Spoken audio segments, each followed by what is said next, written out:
Hello, everyone. I'm Lana Zach. We're breaking in to take you to Sacramento, California. Officials are holding a news conference about a deadly overnight mass shooting there. Unacceptable. Thoughts and prayers, of course, are appropriate for the victims and their families and the people who are still who are fighting for their lives now in the hospital. But thoughts and prayers are not nearly enough. We must do more as a city, as a state, and as a nation. This senseless epidemic of gun violence must be addressed. How many unending tragedies does it take before we begin to cure the sickness in this country? Let us be honest, this is a sickness. The fact that we accept the idea that people can have ready access to assault weapons, to weapons of destruction, and can indiscriminately use them however and wherever they want, that is not just an exception. It happens far too often. It is a sickness in our culture, and we must do everything we can to heal that sickness. We do not know the facts, and we're not here actually to comment on the investigation. That's the role of the Sacramento Police Department. And we will await, their press availability, I'm sure sometime in the next couple of hours to update you. And so we don't know whether or not this involved underage perpetrators or even the victims at this point. But regardless, it's another call to action around investing more in youth and prevention and early intervention for our young people. That's ultimately the answer to so much of what plagues us. And then on the public safety side, to the public, people are understandably worried. Who wouldn't be? This has been a very difficult time in downtown Sacramento and in Sacramento as a whole. And certainly what happened last night gives pause to our entire community. But be reassured that no one can absolutely prevent random acts of violence. Nobody can predict or absolutely prevent random acts of violence, but your city is protected by dedicated and committed law enforcement officials, by committed public officials who are standing behind me, an entire city team, and unending tangible support, again, from community-based organizations and the community. Like we always do, we will get through this, we will rally, and we will be better for it. This is a time for strength. It is a time for reflection. It is a time to check ourselves. It is a time to up the quotient of kindness and caring for one another. It's time for healing, and it's time for action. Councilmember Katie Valenzuela.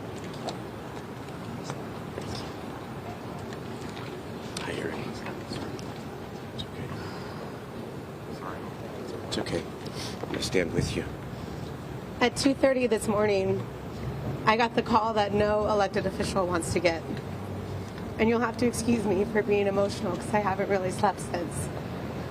A call that I've gotten too many times in the 15 months that I've been in office, that there had been another incident of gun violence in my district, that more people had been killed. So I'm heartbroken, and I'm outraged. I'm outraged.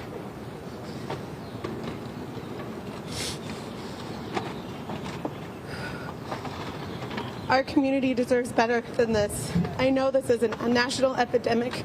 This is not unique to Sacramento, but we can stop it here. We can stop it here.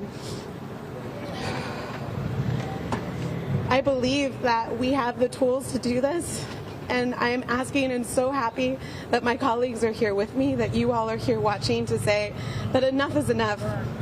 Enough is enough. And I will travel anywhere I need to travel, and I will talk to whoever I need to talk to get these guns off these streets and to give our youth what they need so that they can be successful and that they don't get shot down on K Street when they're out trying to have a good time.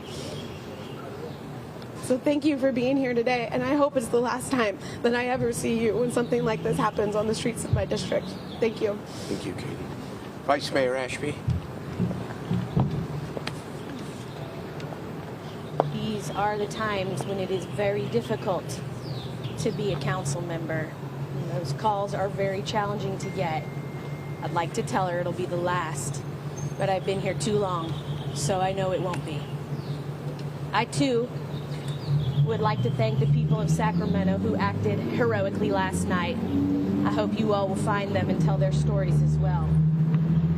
I know thoughts and prayers are not enough, but the families have mine nonetheless. There are too many people right now fighting for their lives in our hospitals, and there are too many parents, friends, and family grieving the loss of young adults in our city. We're better than this. California's done more than most, and Sacramento has done more than most, and it is not enough. We're going to have to work together.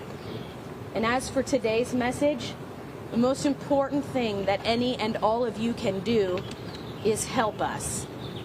Help us. If you have video footage, if you know something, please report it to the Sacramento Police Department. They've set up a QR code. It's on Twitter. It's on all of our Twitters. Please use it. Please help us. And then our commitment to you moving forward is that we too will support this community and these families and this city that we love so deeply. I hate being here today, but there's nowhere else I would be because I love Sacramento and I'm proud to stand with my colleagues. That being said, introduce Councilmember Rick Jennings.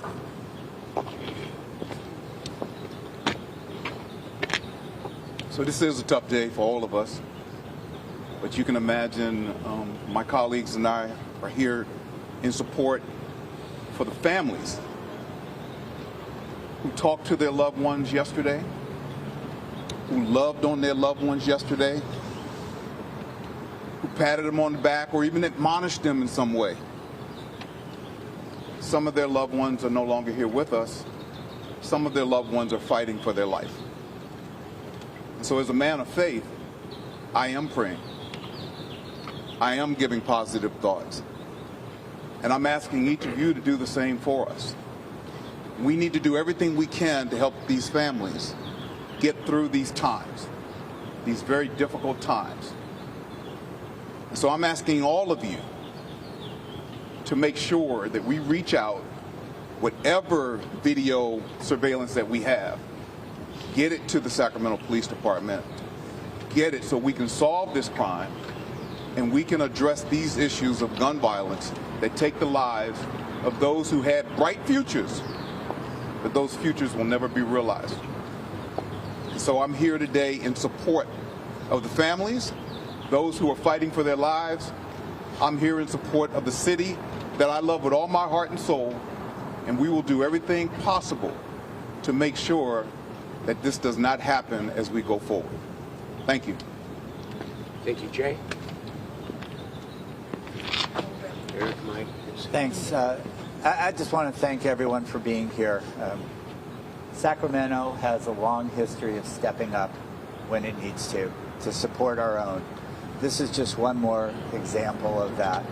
I want to thank my colleagues for being here today. I echo the words of many of them, of what they've said. I don't know how often we need to see a bad result of things that we haven't done, of the investments that we haven't made in our poorest communities, in the young people that we haven't supported to be successful in their schooling and their careers and their lives. We need to get ahead of that curve. I look forward to working with my colleagues to make sure that we can do that. Thank you for being here. Let me introduce Eric Guerra. I think the words that my colleagues have said, I don't want to repeat them, other than the consistent commitment that we need to focus in our community. and that right now, more than anything, it's a call for our region. This isn't just us in the city here, but for our region. People see Sacramento as a regional entity, and so we need to make sure that we all are helping each other, asking for information if you have information, but also to remember that we have to make a commitment for the decades in the future to come. I'm here to stand with my colleague as well, so that we can never see this again. There are so many of our young kids. I woke up this morning and saw my young kids, and then looked at my phone to see that shock. Many families woke up this morning to see that shock and that horrific outcome. We need to prevent that from ever happening again. Veo aquí que hay unas prensas en español. Estamos aquí para apoyar a las familias que han sufrido mucho esta noche, una noche tan terrible. Una noche en donde han sufrido los jóvenes, los padres, la comunidad, y queremos que las personas que tengan información, las personas que tienen videos que estaban aquí anoche, que por favor se comuniquen con el departamento de policía para por favor dar cualquier información que puedan ayudar a dar justicia para las familias. Muchas gracias. Thank you. Thank you, Eric. We're also joined by Councilmember Mai Vang and County Board of Education member Karina Talamantes. Thank you for being here as well.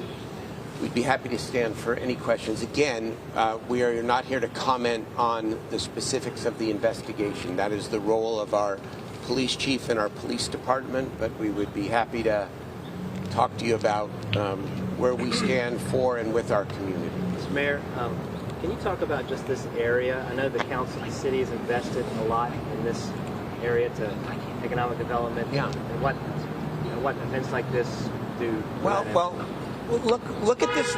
Look at this weekend. The other parts of this weekend, and obviously, this pales for all the obvious reasons. We had two major concerts at the Golden One Center Friday and Saturday night. The Community Center Theater is booked.